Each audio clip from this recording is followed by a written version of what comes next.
Hi, I'm Nir Eyal, and this is the Near and Far podcast. This podcast is about business, behavior, and the brain. On this show, I do a few things. I read quick articles I've written about topics shaping your behavior. I interview authors of books I enjoy, and from time to time, I devote episodes to answering your questions. If you want to ask me a question, visit the podcast page on iTunes, go to ratings and reviews, and ask me a question by leaving a review. I promise to read it and possibly include your question in a future episode, so please, ask me anything. Now, enjoy the episode, and for more, you can always visit me at nearandfar.com. Good news. Your willpower isn't limited. Don't believe the ego depletion theory. By Nir Eyal. Narrated by Johnny Heller. Contrary to the ego depletion theory, willpower is not a depletable resource if you know how to use it wisely.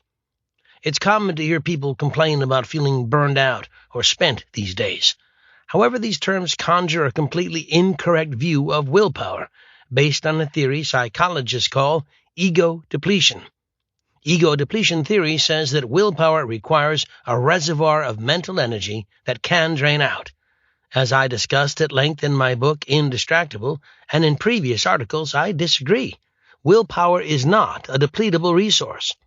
Plenty of new research has found that willpower is actually not used up like gas in a gas tank or charge in a battery. This raises the question, if willpower is not a finite resource, then what is it? More practically speaking, how do we motivate ourselves to do things when we feel we lack willpower?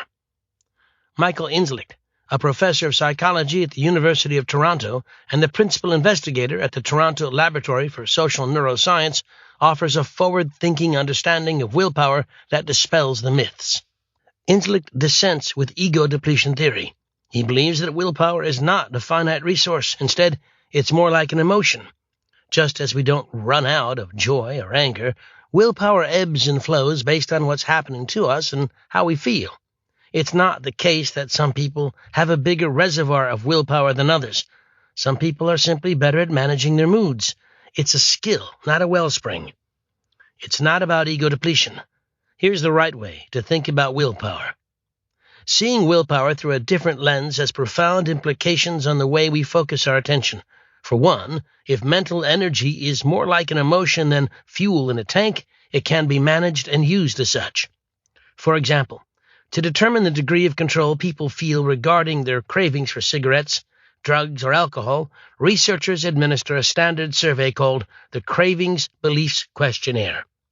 The assessment is modified for the participant's drug of choice and presents statements like, "Once the craving starts, I have no control over my behavior," and "The cravings are stronger than my willpower." How people rate these statements tells researchers a great deal, not only about their current state, but also how likely they are to remain addicted. Participants who indicate they feel more powerful as time passes increase their odds of quitting.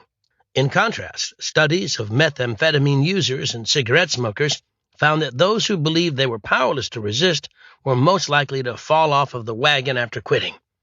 The logic isn't surprising, but the extent of the effect is remarkable.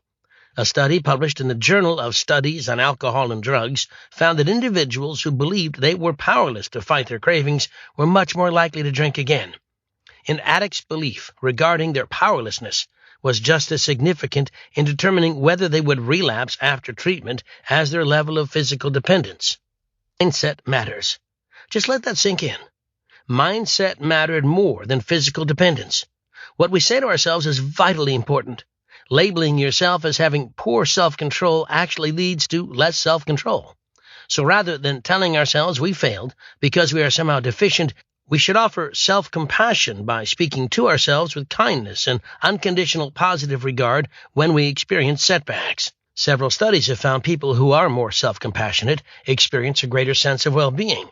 A 2015 review of 79 studies looking at the responses of over 16,000 volunteers found that people who have a positive and caring attitude toward he or himself in the face of failures and individual shortcomings tend to be happier.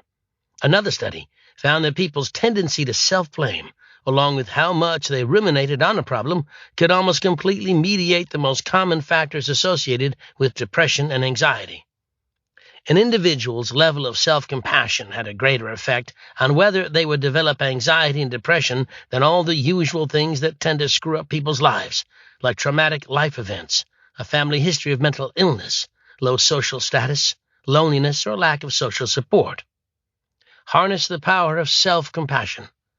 The good news is that we can change the way we talk to ourselves in order to harness the power of self-compassion. This doesn't mean we won't mess up. We all do. Everyone struggles with distractions from time to time. The important thing is to take responsibility for our actions without heaping on the toxic guilt that makes us feel even worse and can, ironically, lead us to seek even more distraction in order to escape the pain of shame. Self-compassion makes people more resilient to letdowns by breaking the vicious cycle of stress that often accompanies setbacks. Give yourself more credit. If you find yourself thinking you're deficient in willpower or focus, remember that it doesn't really work that way. A healthier way to handle a lack of motivation is to tell yourself, this is what it's like to get better at something, and you're on your way. We can use self-compassion to rebut the voice in our heads that tells us we're inadequate. After all, we don't have to believe everything we think. We can cope with uncomfortable internal triggers by reflecting on rather than reacting to our discomfort. If we believe we are short on willpower and self-control, then we will be. If we decide we're powerless to resist temptation, it becomes true. If we tell ourselves we are deficient by nature, we will believe every word. Thankfully, you can choose not to believe this false narrative. You're only powerless if you think you are. Thanks for listening to this episode of the Near and Far podcast. You can always find more at my blog, nearandfar.com. And don't forget, if you have a question you'd like me to explore in a future episode, leave me your question in the form of a review for the podcast on iTunes.